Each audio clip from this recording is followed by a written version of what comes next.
Assalamualaikum warahmatullahi wabarakatuh. Perkenalkan, nama saya Nidiana dari Prodi HKI kelas 2B akan menyampaikan materi tarik tasri dari kelompok 1 sampai dengan kelompok 3. Baiklah, langsung saja ke pembahasan yang pertama, yaitu definisi tarik tasri dan ilmu tarik tasri. Pengertian tarik tasri berasal dari kata tareh yang artinya yaitu sejarah. Tasri merupakan bentuk kalimat masdar dari syari'a yusyarri'u tasri'an, digabung dengan tarik tasri dan memiliki pengertian syariat. Syariat itu adalah hukum, dan si syari adalah Allah Subhanahu wa taala, Sang Maha Pencipta dan pembuat hukum tadi. Nah, sedangkan tasri di sini juga memiliki pengertian yaitu hukum Islam. Jadi secara singkat, tarik tasri dapat kita simpulkan adalah sejarah hukum Islam. Yang kedua yaitu ilmu tarik tasri. Ilmu tarik tasri yaitu ilmu yang mengkaji atau membahas tentang sejarah hukum Islam. Bagaimana penetapan hukum tersebut dijelaskan dalam ilmu tarik tasri ini. Baiklah, langsung saja ke objek tarik tasri. Yang pertama ada objek atau tarik tasri al-i'tiqadiyah, yaitu objek yang membahas tentang akidah. Akidah di sini yaitu adalah akidah tauhid, di mana semua ajaran tauhid dibahas dalam objek ini. Yang kedua yaitu tarik tasri al-amaliyah. Di sini objek ini mengkaji tentang hukum keluarga yang mencakup beberapa bagian seperti pernikahan, talak, dan rujuk. Serta bukan hanya itu yang dibahas dalam objek ini, tetapi juga membahas tentang sholat, zakat, puasa, dan haji, dan juga hukum perdata serta hukum pidana juga dibahas dalam objek ini. Lalu selanjutnya yaitu tarik tasri akhlakiyah, yaitu objek yang membahas tentang akhlak dan tasawuf mengenai tingkah laku manusia. Itulah objek-objek dari tarik tasri tadi. Lanjut yang ketiga yaitu hukum samawi dan hukum konvensional. Hukum samawi sendiri mempunyai arti yaitu langit. Berarti hukum yang berasal dari atas atau hukum yang berasal dari Tuhan, dari Allah Subhanahu wa taala, yang diturunkan kepada Nabi Muhammad SAW berupa wahyu dan berupa Al-Qur'an. Dan itu disampaikan Allah secara melalui malaikat Jibril kepada Nabi Muhammad SAW sebagai pedoman bagi umat Nabi. Selanjutnya yaitu hukum konvensional, yaitu hukum yang dibuat oleh manusia. Siapa yang membuat hukum tersebut? Yaitu orang-orang atau pihak-pihak yang berwenang untuk membuat hukum tersebut. Pihak-pihak tersebut berupa legislatif, yudikatif, dan unikatif. Merekalah yang berhak dan berwenang untuk hukum konvensional ini. Selanjutnya, kita masuk ke prinsip-prinsip dasar perundang-undangan Islam. Yang pertama yaitu memperhatikan kemaslahatan orang banyak, yaitu mewujudkan kemaslahatan individu dan masyarakat. Yang kedua yaitu menciptakan keadilan sosial. Di sini kita menyatukan urusan dalam ruang lingkup kebenaran dan memudahkan dalam kebenaran. Lanjut yang ketiga yaitu tidak memberatkan dan menyedikitkan beban. Selanjutnya kita masuk ke pembahasan keempat yaitu dinamika sosial. Dinamika hukum sebelum Islam. Di sini saya ambil contoh. Sebelumnya kita membahas dinamika, yaitu berarti kita membahas permasalahan hukum yang terjadi sebelum Islam. Di sini saya ambil contoh peristiwa yang terjadi pada masa Nabi Musa. Di sini untuk orang-orang yang bersalah atau orang-orang yang berbuat dosa besar, jika mereka ingin bertaubat, maka mereka harus bunuh diri. Dan perintah itu terdapat di dalam Al-Quran, surat Al-Baqarah ayat 54. Di sana terdapat perintah tersebut, dan itu berlaku pada masa Nabi Musa alaihissalam. Dan sedangkan pada masa Nabi Muhammad SAW, dengan untuk kita bertaubat tidak harus melakukan hal-hal seperti itu. Cukup kita beristighfar, menyesali perbuatan kita, berjanji untuk tidak mengulanginya, memohon ampun kepada Allah, dan itu sudah cukup. Tetapi tidak dengan pada Nabi Musa. Jika mereka ingin bertaubat maka mereka harus bunuh diri. Lanjut ke pembahasan yang terakhir yaitu tasri pada masa Nabi. Di sini hukum yang berlaku pada masa Nabi Musa tidaklah berlaku lagi pada masa Nabi Muhammad, karena hukum tersebut sudah dihapuskan atau sudah dimansukkan atau tidak berlaku lagi pada masa Nabi Muhammad. Karena pada masa Nabi Muhammad itu sudah, yang seperti saya sebutkan tadi, jika ingin bertaubat jangan cukup untuk beristighfar dan lainnya tadi. Dan di sini jika perbuatan itu pada masa Nabi Muhammad pada masa Nabi Musa tadi dilakukan pada tashrif masa Nabi Muhammad ini, maka itu termasuk perbuatan dosa besar, karena bunuh diri itu sampai sekarang pun kita ketahui bahwa itu salah satu dari perbuatan dosa besar. Baiklah, masuk ke kelompok kedua yang memiliki judul besar, yaitu sumber penetapan hukum pada masa Nabi. Yang pertama yaitu Al-Quran. Al-Quran di sini merupakan sumber utama pada masa Nabi Muhammad SAW, di mana yang menjadikannya sumber yaitu Quran surat Al-Qiyamah ayat 17 sampai dengan 18. Dan di sini Al-Quran memiliki arti secara bahasa, yaitu mengumpulkan dan menyatukan. Sedangkan secara istilah yaitu perkataan Allah yang diturunkan kepada Rasulullah SAW dan sampai kepada kita secara mutawatir. Dan sebagian ulama berpendapat bahwa dari seluruh kitab yang diturunkan Allah Subhanahu wa taala, hanya kitab itu yang disampaikan kepada Nabi Muhammad SAW lah yang menyandang nama Al-Quran, karena ia mencakup seluruh kandungan-kandungan kitab selainnya, dan ia juga mencakup seluruh cabang ilmu pengetahuan. Karena dengan demikian, Al-Quran juga mencakup tentang hukum halal dan haram. Maka dari itu, Al-Quran dijadikan sebagai penerang bagi para ulama dan mujtahid pada masa itu dalam mengumpulkan prinsip-prinsip syariat dan menetapkan hukum secara terperinci dan peristiwa yang terjadi di mana saja dan kapan saja. Baiklah, masuk ke pembahasan kedua, yaitu penetapan hukum pada fase Mekah. Penetapan hukum pada fase Mekah ini terjadi kurang lebih selama 13 tahun.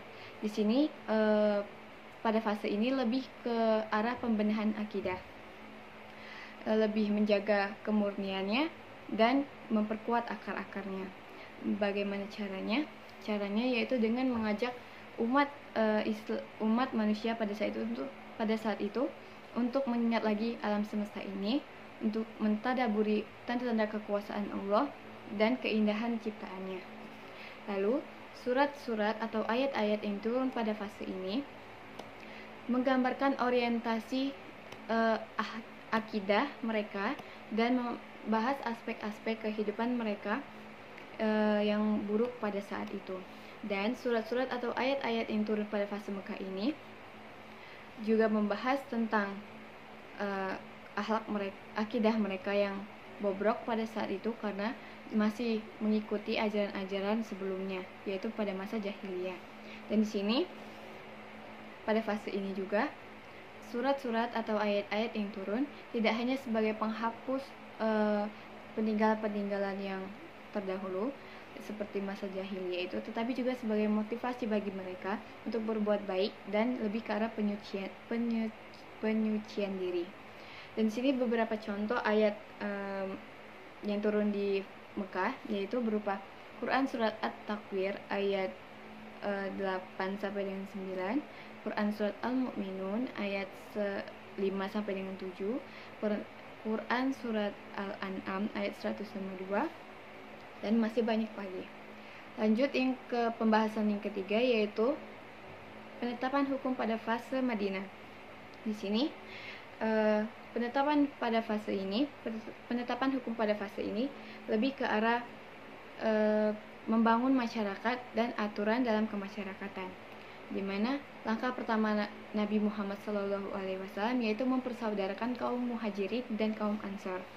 Setelah terjadinya hijrah di kota Madinah, maka terbentuklah beberapa kelompok, dan penetapan hukum pada fase ini lebih ke arah untuk cara menghadapi faktor-faktor permasalahan.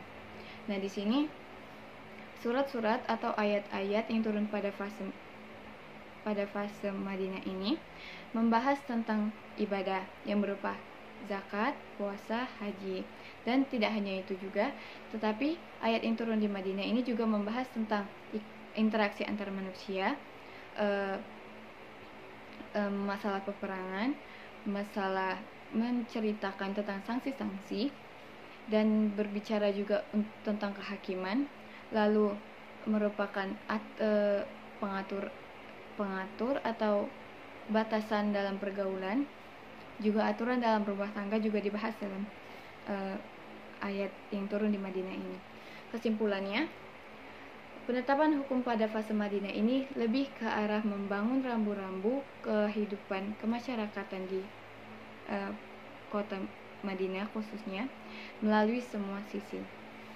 Lanjut ke pembahasan keempat, yaitu hubungan antara fase penetapan hukum di Mekah dan fase penetapan hukum di Madinah. Di sini hubungannya yaitu pada awalnya tidak ada siapapun yang bisa memisahkan antara tasyri Mekah dan tasyri Madinah, karena tasyri Madinah merupakan kelanjutan dari tasyri Mekah.